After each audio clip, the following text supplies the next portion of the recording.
Voilà, on est de retour pour la saison 2 de Aderaba avec notre nouvel invité, Emmanuel Alumi.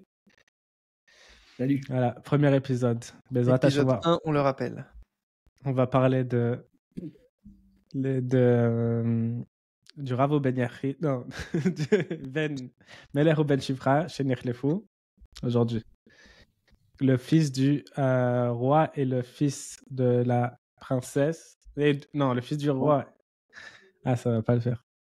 Le fils du roi et le fils de la servante qui ont été échangés. Voilà, no edit, Bezrat Hashem. Il n'y aura pas de coupe de montage. Ça sera en une seule fois. On va pas avoir le temps de raconter cette histoire dans les grandes lignes. Donc, celui qui ne connaît pas cette histoire, on lui conseille fortement d'aller la lire ou l'écouter. Manu a enregistré cette histoire. Elle est disponible sur Encore, mais bientôt, là, dans quelques semaines.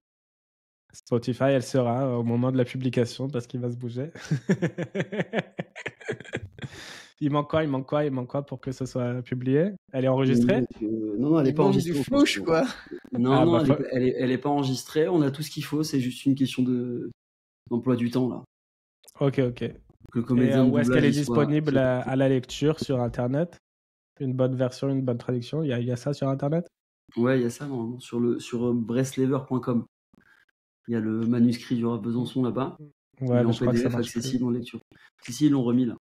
Ah, ils l'ont remis? Ça marchait plus à un moment. Parce que j'ai cherché des dioki. Sinon, on le trouve sur d'autres sites aussi, dans d'autres traductions. Donc, tu dis brestlever.fr, Bezrat Hashem. Ouais. Voilà. Encore un Shabbat où le Rav Besançon il nous a parlé de ce conte. Je crois que ça fait maintenant depuis le début de l'année en fait. Il parlera le Rav Besançon de Ben Melech ou Ben Shifra. Voilà. Et avec Jérémy, on étudie un petit peu les Likutei Halachot de Birkat HaShachar Gimel.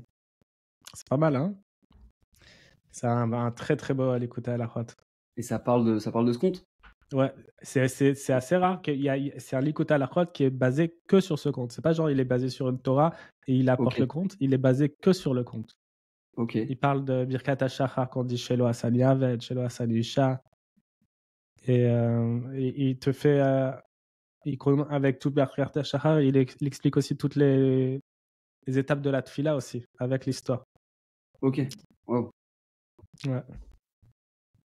Et j'ai lu, et c'est un truc vraiment vraiment de ouf. À chaque fois que tu vas avec un enseignement de Rabbeinu, tout ce qui se passe autour de toi, ça a un rapport avec celui où tu vas. Avec la Torah ou avec laquelle tu vas, l'enseignement avec lequel tu vas. Ouais. Et j'ai commencé à lire un livre. Et juste quand je devais avoir presque fini le livre, je me suis rendu compte, mais en fait, ça parle que de l'union de Ben Melech au Ben Shifra.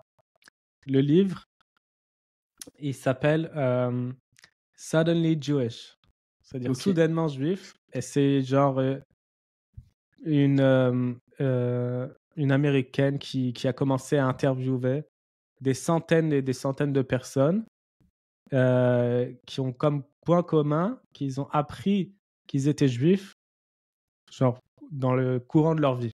Ok. Ils n'ont pas grandi avec cette connaissance-là, et chacun il a une histoire différente. Et c'est super, super intéressant. Et genre, par exemple, il y a les histoires des Anoussim. En français, ils appellent ça les Maran, mais c'est pas un bon terme. C'est un peu, c'est insultant en fait. Ouais. Maran, ça veut dire un cochon en Maranous, ouais, ça veut dire un cochon, mais il y a aussi du coup le jeu de mots avec anous qui est. Donc en hébreu, on dit anous. Ouais. C'est ça le terme approprié. Il y en a qui disent crypto-juif. Enfin, il y a des nuances en fait. En fonction Silicon Valley, ça, je crois, crypto-juif, c'est pas. Non, parce qu'en fait, ça s'appelle même le crypto-judaïsme. Même. Ils ont la façon dont ils pratiquent le judaïsme, ça s'appelle crypto-judaïsme. Il y en a qui les appelaient les nouveaux chrétiens. À un moment de l'histoire, on les appelait les Portugais. Genre, pas au Portugal, mais genre quand ils étaient autre part, les Portugais, en fait, c'était un euphémisme pour dire les Juifs. Ouais. Et donc, C'est super intéressant parce qu'il y a toute une communauté apparemment à l'époque de laquelle elle a écrit le livre au Nouveau-Mexique de juifs qui sont Anousim en fait. Et jusqu'aujourd'hui, en fait, ils vivent cachés. Ça veut dire qu'ils n'ont pas de synagogue. Je crois même qu'ils vont même à l'église. Cachés, ils savent qu'ils sont juifs, mais ils se cachent ou cachés? Alors, pas forcément. C'est super intéressant. Enfin, celle qui a raconté, il y a tellement d'histoires, peut-être que je mélange, hein, mais il y en a eu, elle a grandi au Mexique. Pas au Nouveau-Mexique des États-Unis, au Mexique, qui a, je crois, à l'âge de 40 ans, elle a commencé à se poser des questions. Et à un moment, je ne sais pas si elle a assemblé les pièces du puzzle et elle a commencé à dire, elle s'est rendue compte qu'elle était juive. Et elle dit ça genre à son frère. Elle dit je crois qu'on est juif. Et lui dit t'es sérieuse? Genre, c'est maintenant que tu réalises? Genre, la façon dont ils grandissent, ok, c'est qu'ils ont plein de traditions de pratiques du judaïsme, mais ils disent rien. Ça veut dire qu'ils mélangent pas le lait et la viande. Ils ont une chevra kadisha à eux.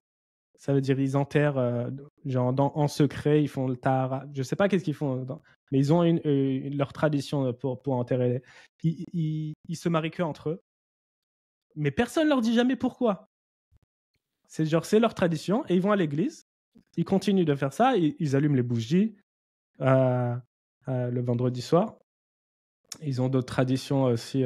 La shrita aussi. Ils ont une shrita à eux.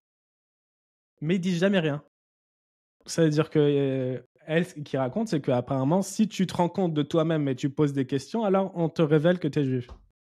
Mais sinon, ils continuent de vivre en secret. Et même ceux-là, elle est allée à un kenes, je sais pas comment dire un kenes, une conférence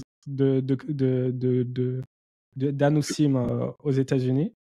Et elle a posé des questions à des gens, genre quand ils ont compris qu'elle était pas, qu'elle était venue faire des interviews, les gens ils sont partis en courant, tu vois.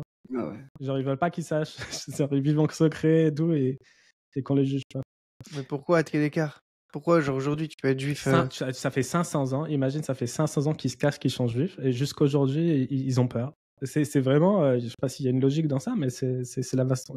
C'est dans leur gène, quoi. Ils sont. J'ai un témoignage du Rav Mamou qui s'occupait beaucoup des conversions pour Israël et qui avait été une fois envoyé ou invité par un diplomate français, rien à voir, mais qui était ou espagnol, je sais plus exactement. Et il a été reçu dans un grand appartement comme ça, un peu très européen, type haussmannien et tout. Et il discute avec lui de plusieurs sujets. À un moment, il le fait rentrer dans une arrière-pièce, comme Batman, quoi, tu sais, un livre. Et il amène comme ça, il lui montre un Sefer Torah avec plein de talit, de menorah, etc. Et il lui dit, bah en fait, nous, on est marades. C'est-à-dire, on est des juifs de la. Ou ça en France? Ouais, il me semble que c'était en France, cette histoire.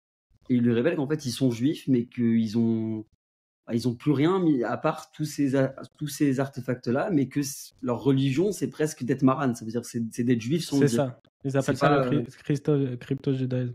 Ouais. Mais il y en a que dans l'histoire, à un moment, ils sont arrivés dans un endroit où c'était plus safe. Ils sont retournés au judaïsme. Ils ont arrêté de se cacher. Et donc, il y a des allers-retours comme ça qui se sont faits dans l'histoire. Et ce que j'ai appris, c'est un truc de malade. C'est que l'Inquisition, elle a commencé je crois, en 1492. C'est exactement la découverte de l'Amérique, c'est la même année. C'est 492. Et l'Amérique, c'est 492, l'Inquisition. Donc c'est la même année. C'est exactement la même année. Okay. Alors, ça... ouais, avec que Christophe Colomb, il a été envoyé. Et quand est-ce qu'il a été aboli, l'Inquisition? Aucune idée. Officiellement, c'est sorti c'est sorti. Ils ont enlevé la loi de l'Inquisition officiellement dans les années 60. Ok. Sous Franco. Wow.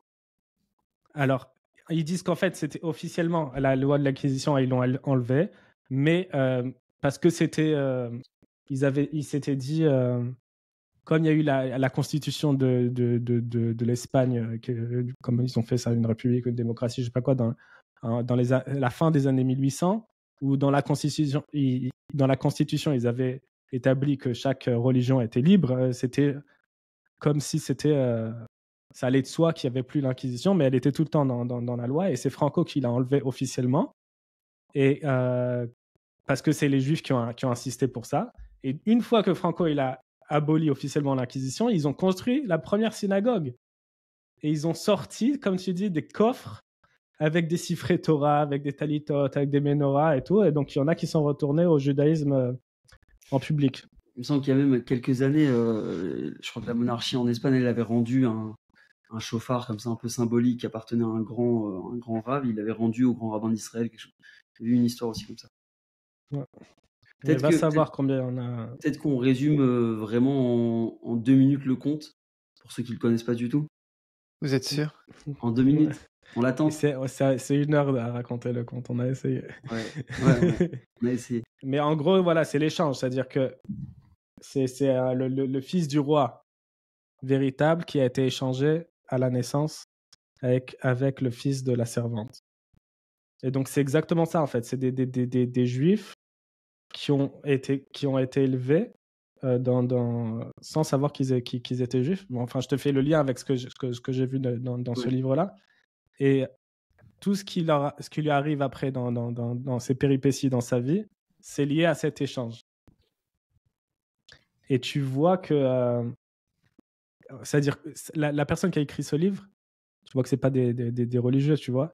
Parce qu'avec toutes les histoires qu'elle a entendues, elle dit, mais comment c'est possible que à chacun, il a quelque chose en lui qui lui rappelle qu'il est juif, mais c'est impossible. Elle aurait dit peut-être qu'ils ont des signes et c'est genre l'inconscient, il se rend compte, ou ils disent est-ce qu'il y a une mémoire génétique, genre il y a des histoires, tu dis mais c'est invraisemblable. T'as des gens, c'est vraiment, ils sont arrivés à la conversion et juste au dernier moment avant la conversion, leur mère elle a dit t'es juif. C'est-à-dire ils ont dit ok maintenant c'est sûr il n'y a plus le chat, c'est sûr il a fait la brit mila, le jour du mikvé sa mère lui dit t'es juif. Mais il y en a un, c'était vraiment émouvant cette histoire. Il a grandi à Amsterdam. Et c'est-à-dire son père il était athée, genre de gauche, tu vois, genre son père anti-religion et tout. Et l'histoire c'est que sa mère en fait elle a été une Nitzolot Shoah, une rescapée de la Shoah. Elle venait d'une famille religieuse et ils ont été cachés dans une maison bourgeoise en Tchécoslovaquie. Et après, je crois que ses parents ils sont jamais revenus. Elle a été cachée comme ça et donc elle a grandi elle avait 8 ans, je pense, un truc comme ça. Donc elle a continué de vivre sans la religion, en se cachant et tout. Elle se marie avec ce Tchèque et le fils, genre il était ado à l'époque. Il entend sa mère quand elle voit le journal qui arrivait, elle dit « Oh non, pas encore ». Genre, elle s'exclame comme ça, elle voit les infos dans le journal. Et entendre sa mère dire ça, ça lui a mis la puce sur l'oreille et il a regardé c'est quoi, qu'est-ce qu'il y a dans les infos. Elle a regardé, encore, Israël est en guerre. Et il a commencé à s'intéresser, genre il connaissait rien sur Israël, il a commencé à faire des recherches et tout, il allait à la bibliothèque, il a lu tout ce qu'il avait sur Israël.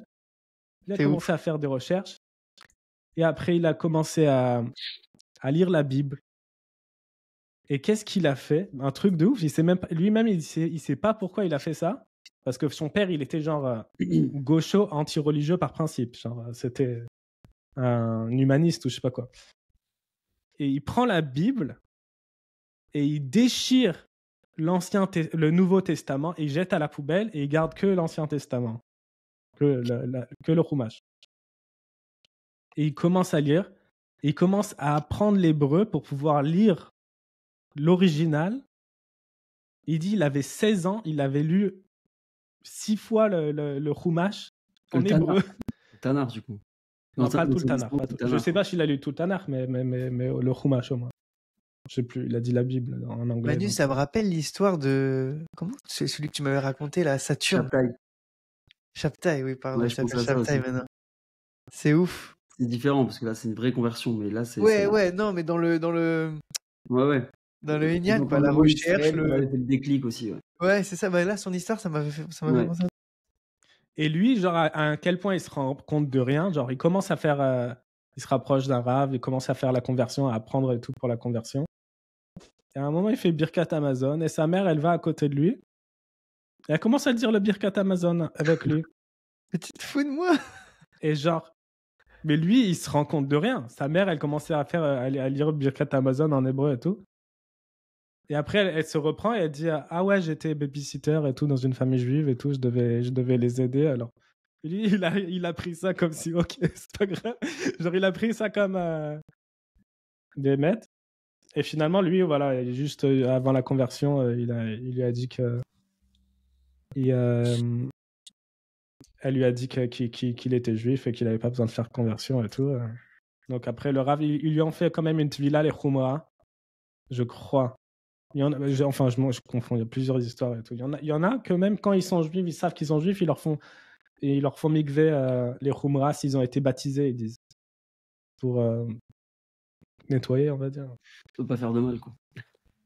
Ouais, c'est un bracha. Il y a eu des histoires à l'inverse où c'est horrible, mais des juifs qui pensaient être juifs et puis Tom, il découvre que non, en fait. Bah ouais, ça arrive. C'est les tmurot, c'est les échanges.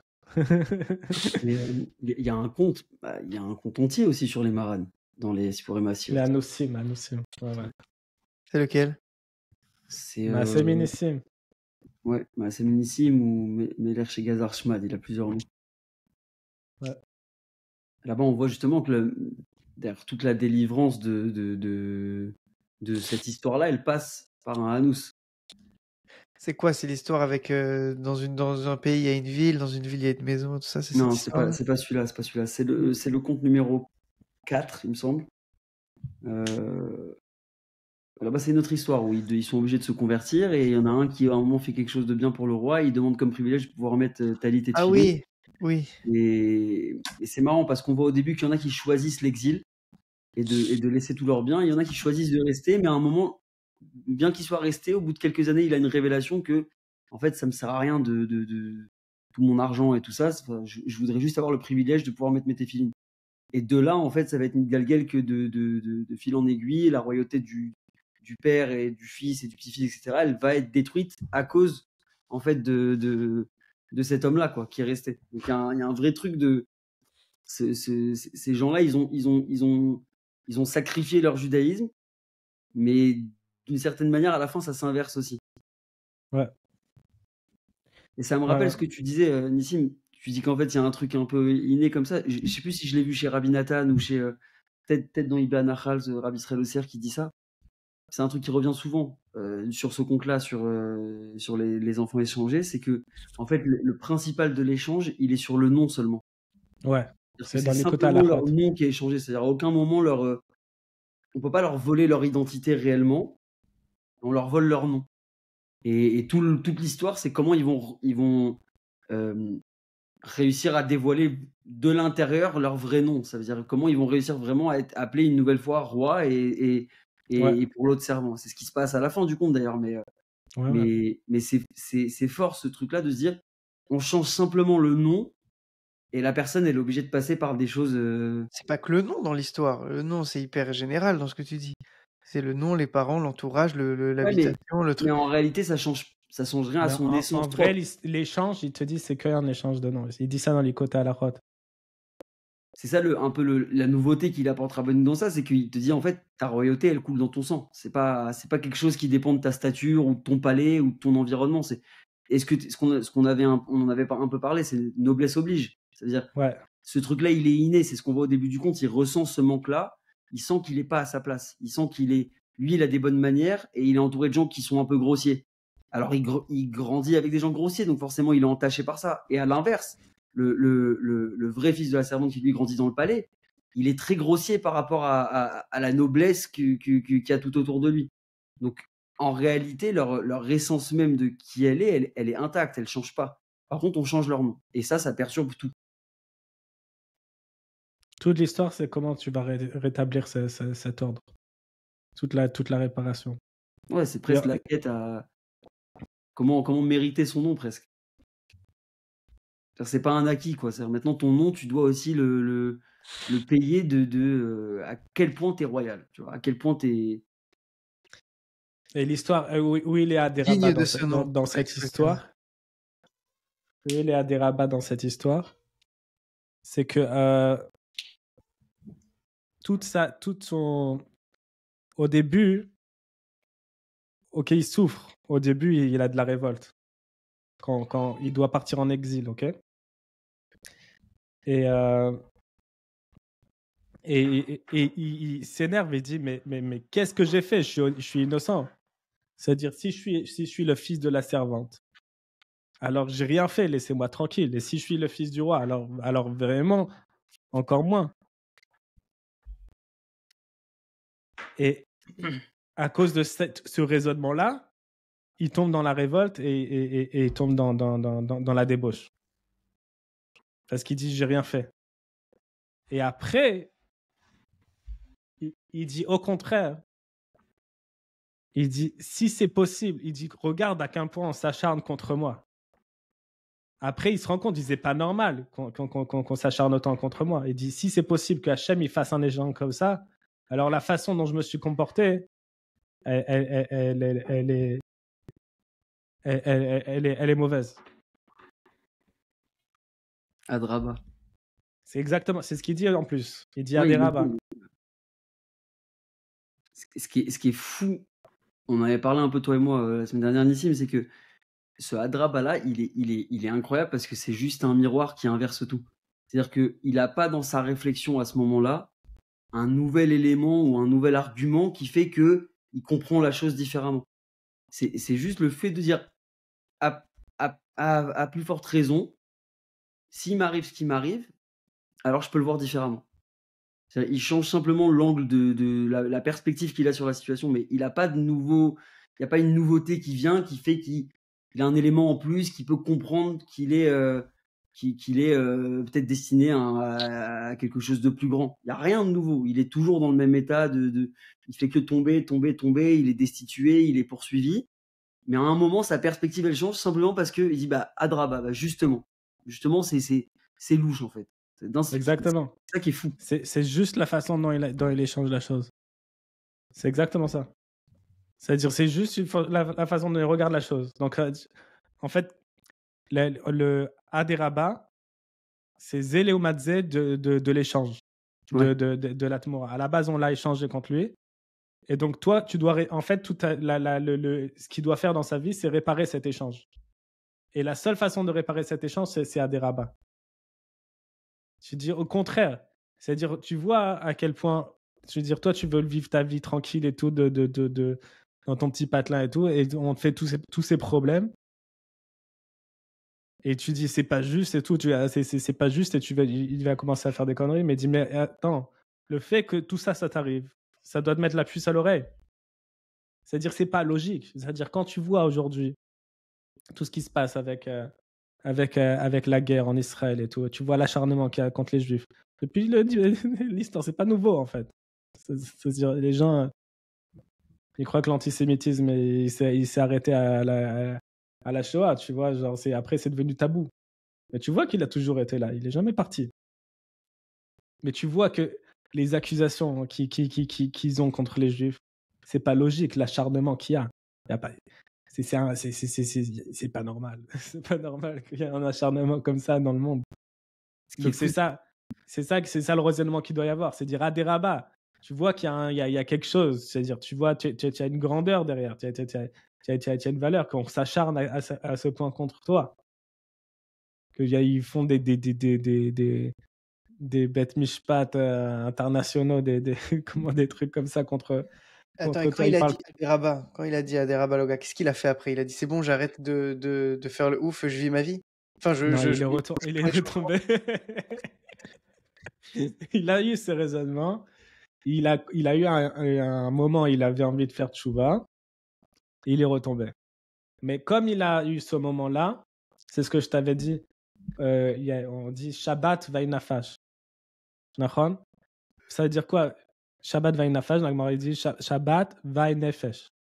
C'est-à-dire, Shabbat, il est fini, va'in nefesh. La nefesh ayetera, l'âme de Shabbat, elle part. C'est-à-dire, il y a le moment de Shabbat, de la tchouva, dans son moment. Et après, elle passe, et il repart avec ce moment-là. Mais ce qui reste, c'est ce qu'on appelle le Reshimou. C'est-à-dire, à chaque fois qu'il y a un moment comme ça, une élévation spirituelle, il y a un moment de Yishuvadat, c'est-à-dire, ça laisse une trace. Ça laisse une trace. C'est une empreinte. Ok, mais alors, ok, j'ai compris. Mais quand il a dit, Tov, Aderaba, que même si j'étais l'enfant du roi, j'aurais pas du tout mérité tout ça. Tu vois. À ce moment-là, on s'en fout qu'il soit retombé après. À ce moment-là, qu'est-ce qu'il avait l'intention de faire? Il avait l'intention de reprendre les choses en main?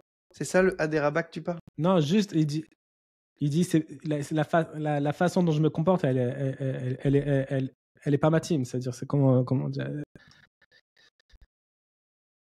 C'est pas comme ça que j'aurais dû me comporter. Ça calme la révolte déjà, ça calme la colère. Le sentiment d'injustice, d'un seul coup, ça lui donne une autre perspective sur sa vie, où il laisse rentrer Hachem et il arrête de voir Hachem comme quelqu'un qui lui veut du mal.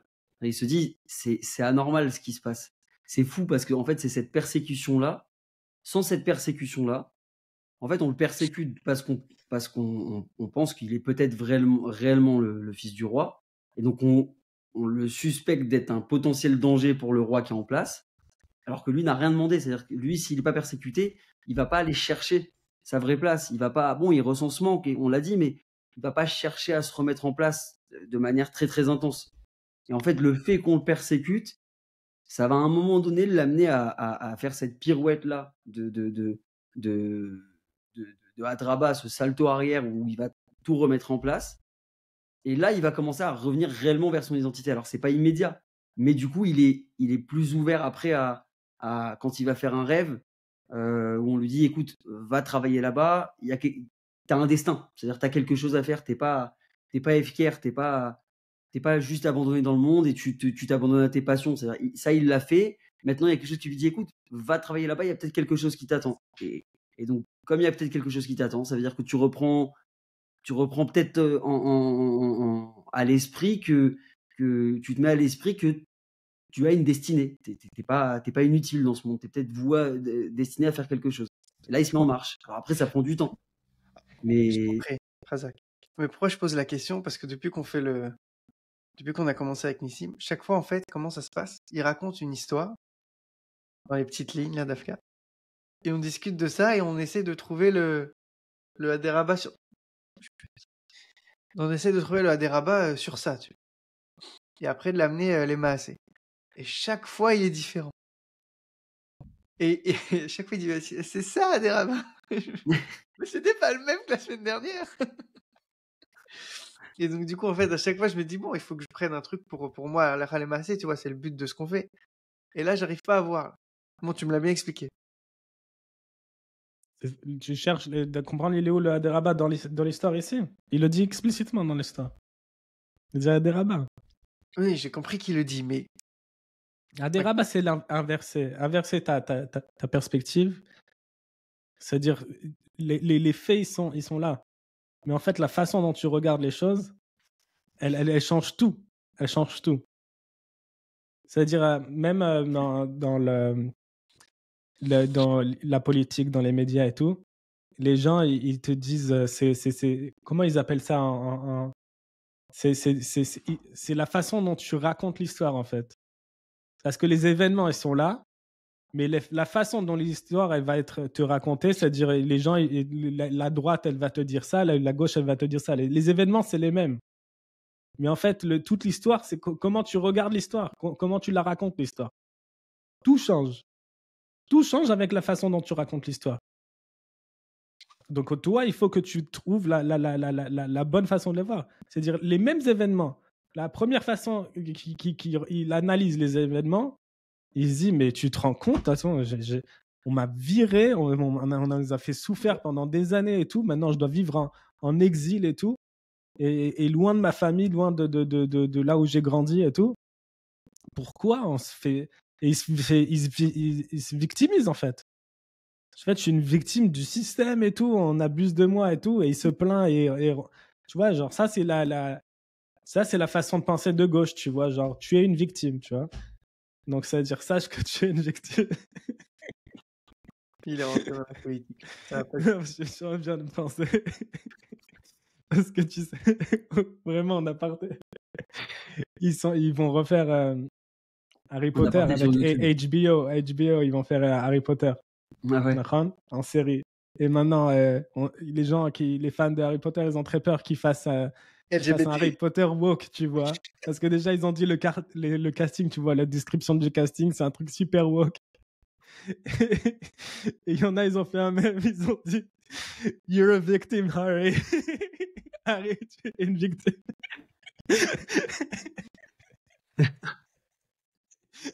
Harry Potter en woke. Donc ça, c'est la perspective, tu vois, genre tu es une vicose.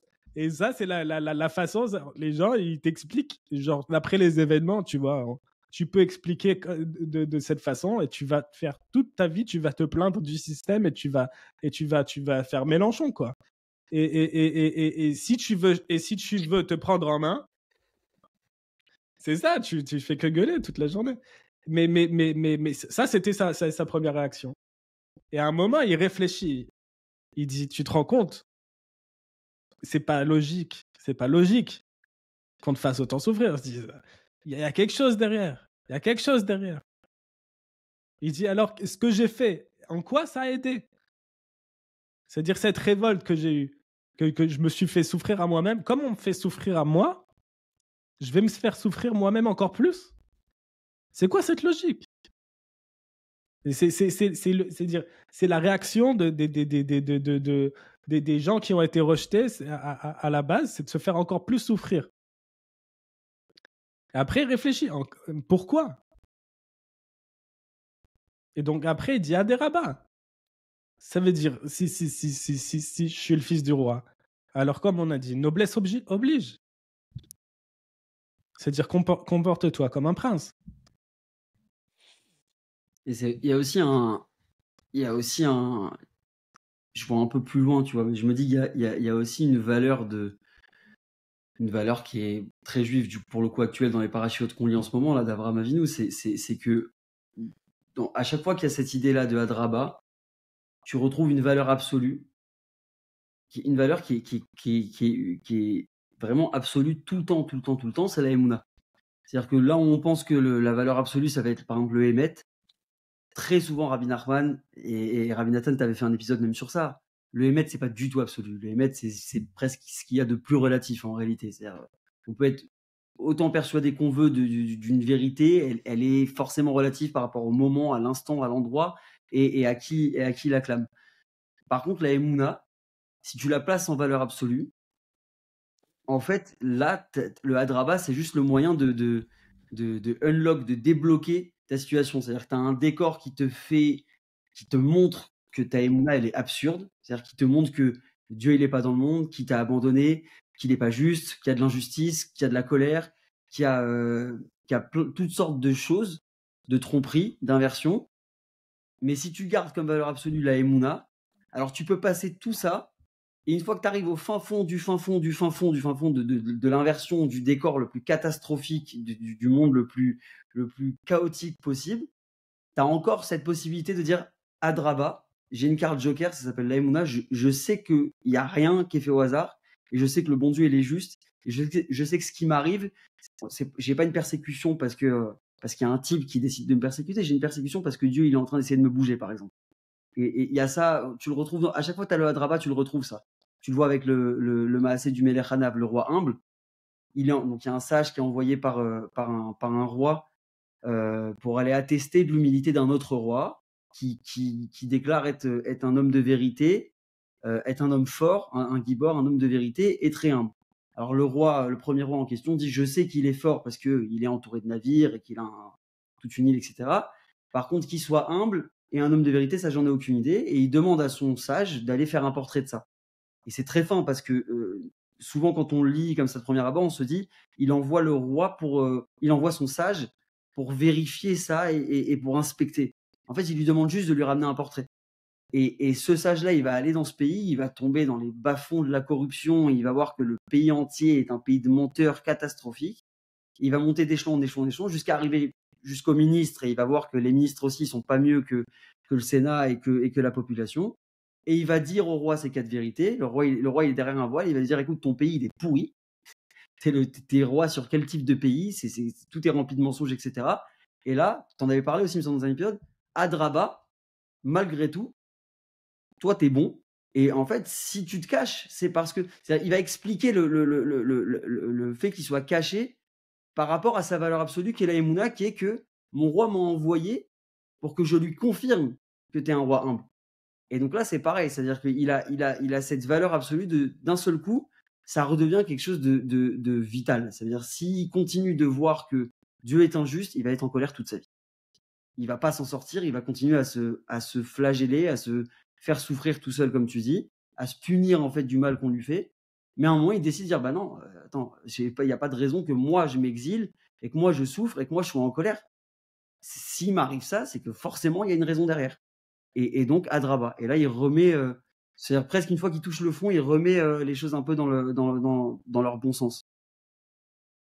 Mais même le Inyan de la Emouna, comme tu as dit, ça fait partie de l'échange. C'est-à-dire que dans ce conte, il y a plein, c'est comme une, comment on dit, une chida. C'est une énigme en fait, ce conte. À la fin du conte, il dit, voilà, même dans le conte, il y a plein d'échanges que parfois on appelle ça comme ça, même parfois on appelle on l'appelle comme ça. Il y a plusieurs personnages, il y a plusieurs choses qui reviennent. Et il parle beaucoup dans ce conte du jour et de la nuit, du soleil et de la lune. Et la Emouna, ça, en fait, elle est victime de cet échange, en fait. Parce que la Emouna, c'est la lune qui a été réduite. Donc, en fait, elle est tombée en exil. La Emouna et la Tfila, elle n'est pas à la place dans ce monde où elle devrait être. Ouais. C'est-à-dire, elle devrait être au top. Et à la fin, quand il arrive à la réparation de la chaise, les Anash, ils ont dit que la rose, il voit dans la chaise que la rose, elle est en bas, et il dit la rose, elle doit être tout en haut. Il dit que ça, c'est la Emouna. Une des réparations qu'il doit faire pour rétablir la royauté, c'est remettre à sa place la Emouna, que c'est la Malchut, en fait, qui est tombée. C'est-à-dire que c'est la même chose que la Tfila. Quand on dit Kerum Zulud Bivne Adam, qu'est-ce qui est, comment on dit en français, qu'est-ce qui est, ils disent dans la Gemara, qu'est-ce qui est une chose qui est Berum Rum Oshololam, qui est très très élevé au-dessus de tout, et que les hommes sont Mezalzelbo, sont des nigres. Il dit c'est la Tfila. C'est-à-dire la Tfila, elle n'est pas à sa place. Et c'est la vraie malchoute, en vrai. C'est-à-dire si c'est la seule chose qui peut diriger ce monde, en fait, c'est la Emouna et la Tfila. Tu peux faire quelque chose dans ce monde, la seule façon que tu peux agir dans ce monde, c'est avec la Tfila. Ouais. Donc elle n'est pas à sa place. Donc ça fait partie de la réparation. Oui, comme tu dis, tu as aussi pareil dans Sichot Haran sur la Emouna. Rabbeinu, il dit que pour le monde, la Emouna, c'est quelque chose de très, très peu important. Il dit, mais chez moi, c'est l'essentiel.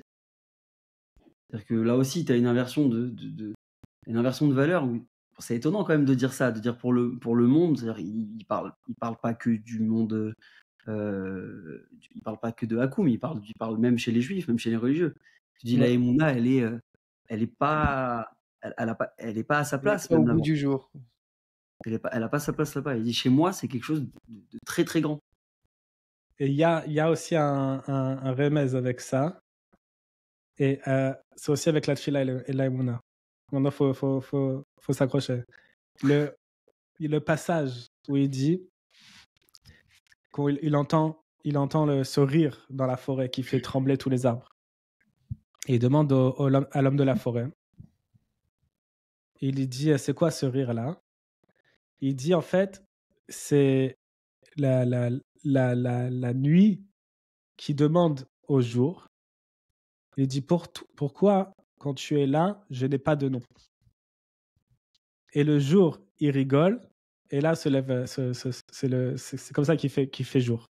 Genre, juste avant la levée du jour, tous les jours, la nuit demande ça au jour, et le jour, il rigole, et il fait jour. Alors, en fait, qu'est-ce qui est caché derrière? C'est, en fait, la nuit, ça correspond à la galoute, ok? La partie de l'exil. C'est le Olam Hazeh. Ça correspond à quand tout est obscur, tout est caché, tout est difficile. Et demande, pourquoi toi, quand tu viens, une fois qu'il y a la Géoula, une fois que tout va bien, moi, j'ai plus de nom. C'est-à-dire, il n'y a plus. Parce que l'exil, en fait, une fois qu'il y a la Géoula, tout ce qui s'est passé dans l'exil, tout ça se transforme en bien. Et donc, ils disent, donc on va chercher les Avonot d'Israël et il n'y en aura plus. Ce sera fini. Et le jour, il rigole. Pourquoi il rigole?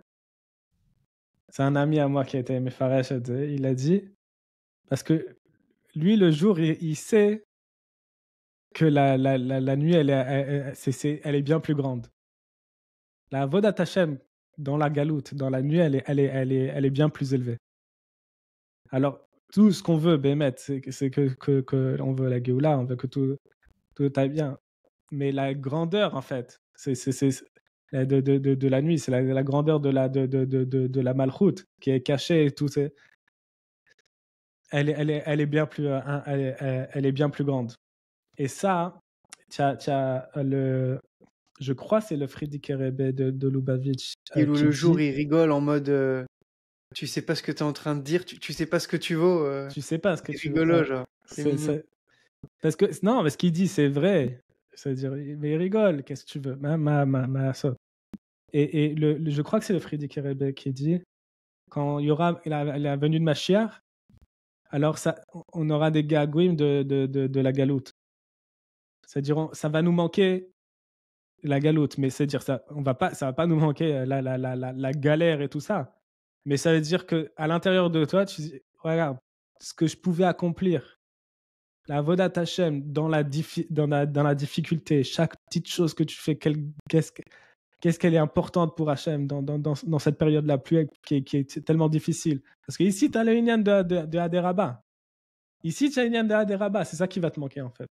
C'est Aderaba. Et une fois qu'il y aura la Géoula, tu ne pourras pas faire ça. Et Rabbeinu, il a dit comme ça, c'est le plus grand chizouk pour la tfila.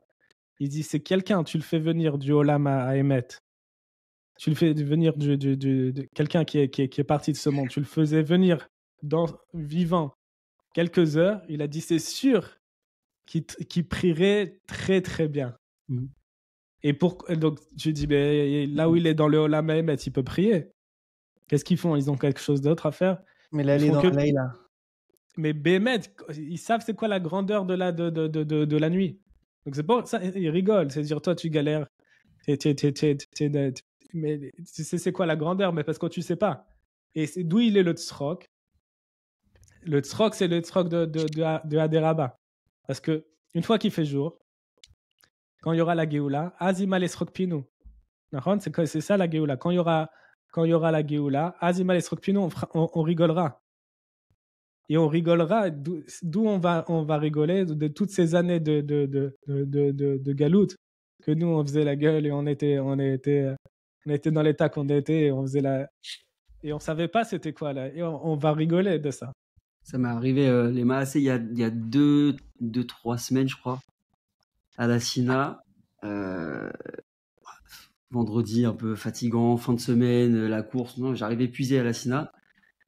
Et je sais pas, j'ai rien, j'ai pas de sensation, je suis vide, chaque mot il est lourd à dire et tout. Et Pitom, Akadosh Baruch Hu, il m'a envoyé quelque chose dans la tête. Je me suis dit comme ça, je me suis dit, attends, c'est pas parce que tu ressens pas que c'est pas vrai, tu vois, tout ce qu'on dit, que à ce moment-là, t'as une Neshama Yetera qui descend. Mais tu sais, des fois, tu te dis, bon, là, ce Shabbat, je l'ai raté, quoi. J'ai raté le taxi, je suis pas dans le coup, je suis pas connecté, je pense encore à la semaine, je truc et tout. Et d'un seul coup, je me dis, mais attends, pourquoi tu t'associes tes sensations à ça, tu vois? Et je me suis mis en condition, en fait, j'ai commencé à jouer une comédie pour moi-même, de me dire, mais non, mais regarde, ça se passe autour de toi, seulement t'es pas méritant de le voir. C'est en train de se passer, t'es en train de rentrer dans Shabbat. Et je me suis mis en condition de fais comme si t'es vraiment en train de rentrer dans Shabbat parce qu'il y a une caméra cachée quelque part et que c'est dommage que tu souris pas à ce moment-là. Et en fait, de là, la flamme elle a prise, quoi. Ça veut dire, c'est un petit truc et qui paraît plus qu'absurde. Ça veut dire que tu pourrais dire normalement, tu pourrais dire c'est le summum de l'hypocrisie et de la dualité que t'as dans la tête. Mais en fait, c'est un trick qui marche très bien parce que tu te dis, écoute, c'est pas parce que je le vois pas que ça se passe pas. Et en fait, de là, t'enclenches ta émouna. Tu dis, j'y crois malgré tout, même si je vois rien, même si je ressens rien, même si j'ai pas de goût à ce que je fais. Je sais que c'est vrai. Je sais que cette chose-là, elle existe. Et je crois que ce que j'ai lu à ce sujet-là, c'est réel. Donc, bah voilà, je vais me comporter comme si c'est réel, même si j'ai les yeux bandés et que je vois rien, quoi.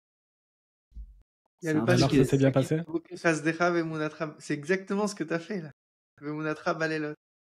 Ouais. C'est magnifique, j'ai kiffé. Mais tu sais que c'est vrai aussi pour l'inverse. Des fois, tu sens que t'as des sensations de ouf et tout, alors que pas du tout. Faut que tu te calmes, t'es en train de t'envoler. Ça marche dans les deux sens. Ça marche pour te relever et ça marche pour pas trop t'envoler aussi. C'est ce que tu dis, c'est vrai dans l'autre. Il y a aussi il y a une Torah dans l'écoute Moharan Tignana, la 19, où là-bas il parle de Amalek, il parle de la Tmimout et la Pshitout, et comment Amalek il se bat contre ça, contre la Tmimout et la Pshitout, justement avec la Chorma. C'est-à-dire qu'il vient souvent aussi te dire, c'est tout le combat qu'on a dans la recherche des points positifs, des Nekudot Tovot. C'est que tu fais quelque chose de bien, et t'as ta tête qui vient te dire, poto, t'as rien fait, quoi. C'est-à-dire, bon, t'as mis tes tefs, ok, mais t'as vu comment tu les as mis, c'était nul, t'as fait vite, tu te rappelles pas d'un seul mot de ta tefila. Mais Rabbeinu, il te dit ça aussi, il faut que tu saches que il y a un grand piège dans ça, c'est que c'est Amalek, alors que la Tmimout et la Pshitout, c'est mitzvot maasiot et tefila. C'est-à-dire que, oui, bah, tu l'as fait, c'était nul, mais tu l'as fait. Tu vois, il y a aussi ce truc-là. Donc, c'est un équilibre que, de toute façon, sans tefila, cet équilibre-là, tu peux pas le gérer tout seul. C'est un truc, t'as besoin d'une inspiration pour ça. Mais c'est sûr que oui, au niveau de la Gahava, il faut se redescendre. Mais ça, grâce à Dieu, c'est pas très compliqué pour nous, quoi. Ah ouais. Comme il dit dans Corvéor, il dit Ribono Shalom, aide-moi à me souvenir que je suis un récipient un récipient d'excréments, que je sais ce que j'ai dans mon corps, donc j'ai pas de quoi m'envoler, quoi. Elle est bonne, ça. Tu l'as entendu, Rav Nathan Uzan, une fois parler de BHL. Peut-être t'étais là quand il a parlé de lui. Il a dit, j'ai rencontré BHL à Ouman et tout, et il m'a dit, vous savez, j'adore la philosophie de Rabbi Nachman. Alors, Rav Nathan Uzan, il a dit, alors c'était tout sauf un philosophe. Ah, c'est une très bonne philosophie, ça.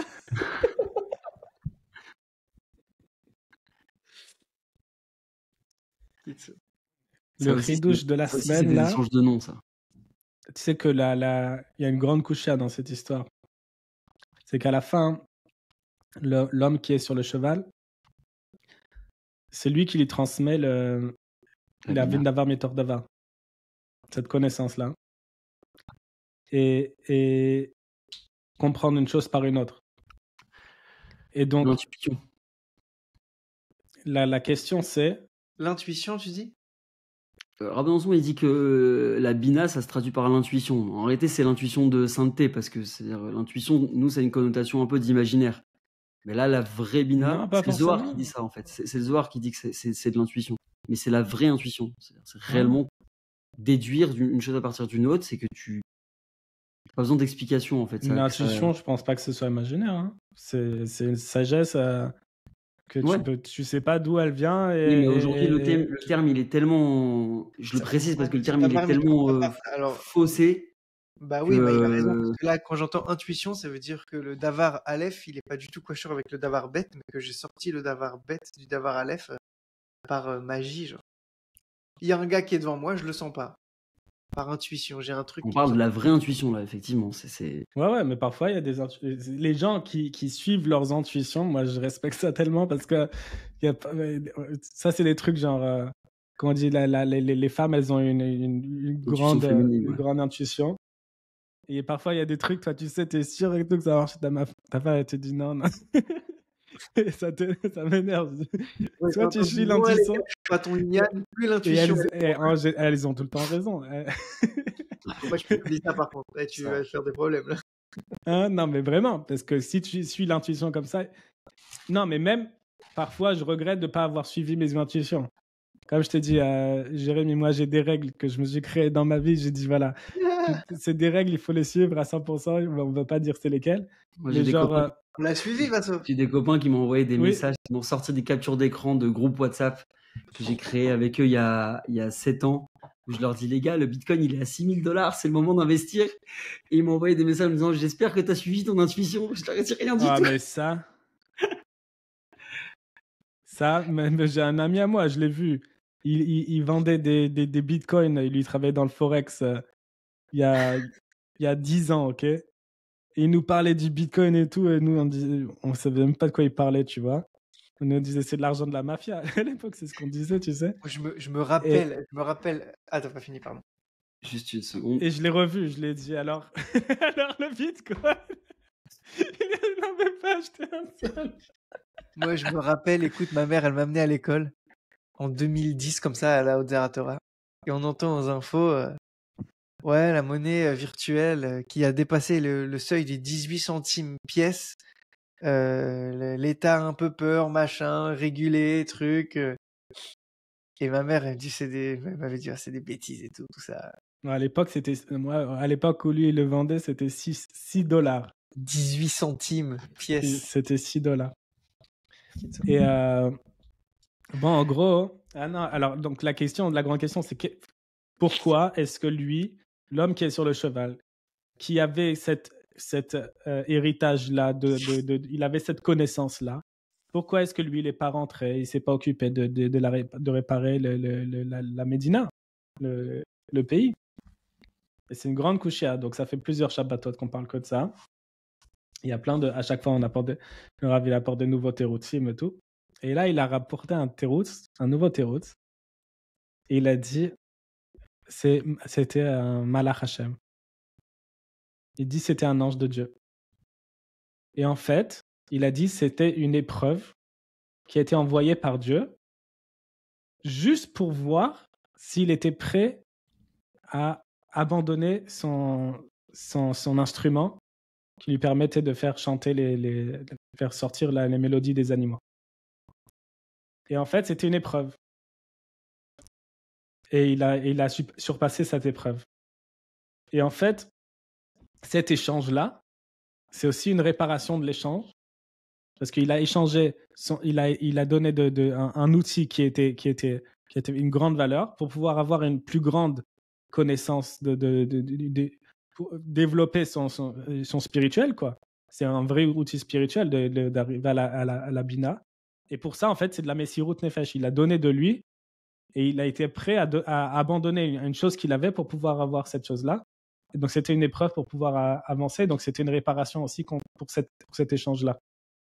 Et en fait, quand il te dit ça, le Rav Besançon, il te raconte l'histoire, on dirait que c'était genre au moment exact où il lui a donné l'objet, tout de suite, il arrivait à la ville d'Avar Métor d'Avar. Il dit comme si c'était rien, et il te dit, mais c'était rien. Il te dit vraiment, c'était rien. Tout ce ça lui a aidé. La ville d'Avar Métor d'Avar, ça lui a aidé à quoi? Juste à dire, ok, je sais que je peux essayer.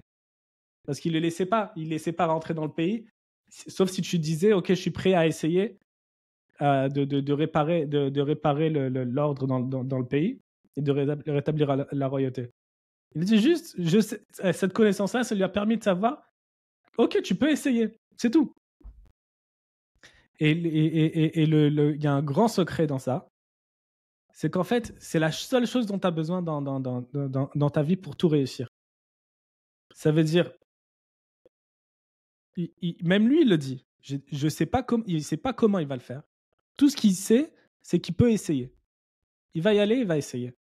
Et je me rappelle, à l'époque, c'était à Ouman, à Rosh Hashanah, et il y avait un Français qui était avec moi. Le chargeur, j'ai plus de batterie. Et il était hésitant, il ne savait pas si c'était le moment pour lui de se marier. Et il disait, je ne sais pas si je suis prêt à me marier. Et je lui ai dit, vas-y, demande au Rav Besançon et tout. Et il a dit quoi? Il lui a dit, le Rav Besançon, il a dit, est-ce que tu connais Obama? Il dit oui. Il dit, est-ce que tu connais Macron? Il dit oui. Il dit, et Trump, tu connais Trump? Il lui dit, tu crois que ces gens-là, c'est des présidents? Avant d'être président, est-ce que tu crois que ces gens-là, ils savent c'est quoi d'être président? Ils ont rien, ils connaissent rien. Là-bas, c'est même pas des politiciens, tu vois. Ils ont rien dirigé, ils sont très loin de ça. Il a dit même je vais pas citer lequel, il faisait des trucs pas très nets. Il a insinué. Et il dit, c'est très simple. Une fois que tu rentres dans la position, tu reçois tout ce que tu as besoin pour accomplir ta mission pour ça. Et il dit, c'est une prophétie en fait. Tu te mets dans la position et maintenant tu vas recevoir les outils. C'est-à-dire, tu crois que tu es prêt. C'est-à-dire quoi, tu vas être prêt pour le mariage? Quand est-ce que tu seras prêt pour le mariage? Une fois que tu seras marié. Quand tu seras marié, tu vas recevoir les outils pour être prêt. Pour tout. Donc en fait, c'est ça que je t'ai dit, qu'une fois je l'ai entendu le Rav Besançon dire dans un shiur. Il a dit, c'est quoi le secret? La vin davar metor davar. Ani Yachol. C'est ata yachol. C'est tout. Parle proche du micro, Jérém. Ça répond de ouf avec l'exemple qu'il a donné de Obama. Une fois qu'il l'a essayé, il a reçu les outils pour pouvoir le faire. C'est ça? Alors, comment tu peux expliquer ceux qui ont essayé au préalable et qui se sont barrés? Non. Où ça? Dans celui qui était sur le cheval? Non, dans le conte, il y a écrit qu'il y en a plusieurs qui ont essayé, mais qui ont fui de peur. Ils ont essayé de rentrer dans le GAN et ils partaient en courant. Ça, c'était pour la partie du GAN. Mais je ne sais pas s'ils sont rentrés dans le GAN en perspective de réparer la Médina, le pays. Non, mais parce que tu dis on laissait rentrer que ceux qui disaient dans le pays. Dans le pays, ok. Oui. Ceux qui étaient de l'extérieur, ceux qui étaient dans le pays, on voit que cette qualité, elle le suit après, ce qu'il en a besoin aussi pour remettre le pays en place, et la chaise, et le jardin, etc. Tout qui suit. Il y a tous les kélim qui viennent pour... Mais après, c'est une prophétie, en fait. Une fois qu'il est dedans, une fois qu'il est en place, il sait c'est quoi. Il est venu pour faire ça. Il reçoit toutes ces connaissances-là, mais il est connecté. C'est exactement ce qui est dans la Torah pour construire le Mishkan. C'est-à-dire, Hachem, il a donné au roi Hachem à Betzalel. C'est-à-dire pourquoi les Rachmelev. Ils ont de la sagesse de cœur. Ça veut dire ils veulent mettre leur cœur dans la chose. Alors Hachem, il lui donne le souffle dans leur cœur pour savoir. Mais avant, comment ils vont construire le Mishkan? Il n'y a personne qui savait comment ils allaient faire. Mais genre, tu prends sur toi, tu mets ton cœur, tu vas faire la chose. Hachem, il vient avec toi et tu le fais. Et ça ne vient pas de toi. Ça vient pas de toi. C'est juste, ça a pris sur toi, tu as mis ton cœur. Et Bémet, Bina Liba. La Bina, elle est dans le cœur. Tout ce que tu dois faire pour accomplir les plus grandes choses dans la Gdusha, c'est que tu dois mettre ton cœur. C'est parce que le cœur, c'est le récipient, c'est le Kéli. C'est-à-dire, quand on parle de Ata Yachol, la Yecholet, la capacité, c'est ça, c'est combien tu es capable de contenir. C'est l'avantage, c'est que le cœur, c'est le seul outil qui peut contenir l'infini. Ouais. Voilà. Donc, quand on ait le mérite de savoir qu'on peut, et qu'on avance avec ça. Et Bezrat Hashem, De manière concrète, un petit truc les assez, moi, un truc qui m'a souvent débloqué, souvent, quelques fois débloqué des situations quand l'inspiration elle est bouchée ou qu'on est dans des positions où on sent qu'on n'avance pas, on sent qu'on n'est pas forcément à sa place, qu'on devrait faire des choses mais qu'on n'arrive pas à se mettre en route. C'est bizarrement, je pense à ça quand tu donnais l'exemple d'Obama, Trump et Macron, etc. C'est souvent de voir des gens faire quelque chose, c'est un peu tordu comme façon de penser, mais de voir des gens faire des choses que toi tu sais faire, ou que tu fais vraiment de tout ton cœur, mais de les voir mal faire. Il y a un moment où, alors t'as la période un peu de rage, tu vois, t'enrages, tu vois, t'as un peu cette jalousie de voir des gens qui arrivent à passer à l'action et tu dis mais c'est nul ce qu'ils font. Mais d'un côté tu te regardes, tu dis ouais mais moi je fais rien. Je peux parler autant que je veux d'eux. Au moins ils ont le mérite de faire quelque chose. Et quand tu passes un peu dans la phase de maturité de ce raisonnement-là, t'as ce hadraba, tu dis bah attends, j'en ai marre de voir des gens faire ce que moi je sais faire et ce que je pense que je devrais faire, le faire mal. Donc autant que moi je le fasse, parce que le seul problème c'est que moi je me mets pas en mouvement pour me dire mais voilà, tu as les éléments, tu penses que tu sais faire la chose, tu penses que tu le fais mieux que les autres, bah fais-le parce que sinon quelqu'un d'autre va le faire à ta place.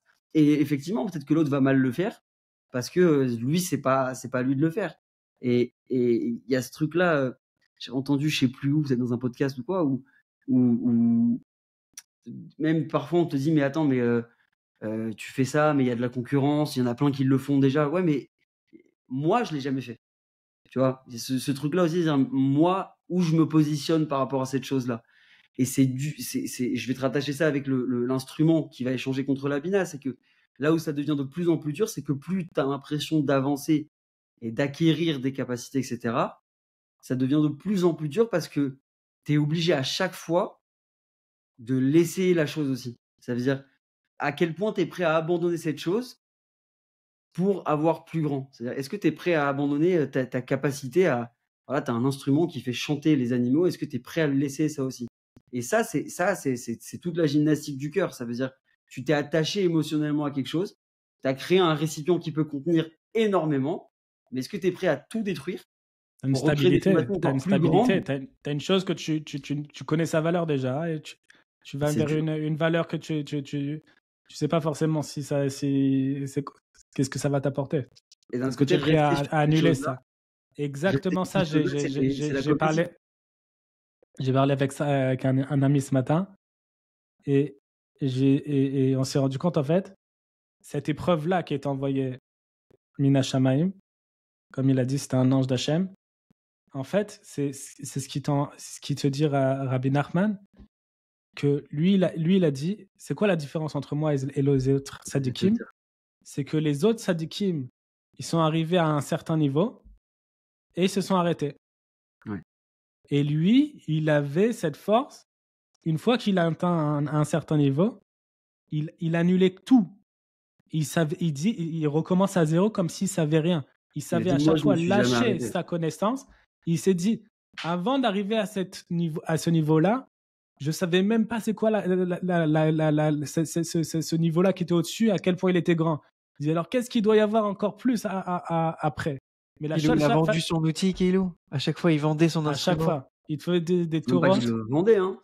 Pardon, il abandonnait son instrument pour c'est le principe du Tarmat Natrinam, de ce trésor, cette salle de trésor de cadeaux gratuits d'Hachem.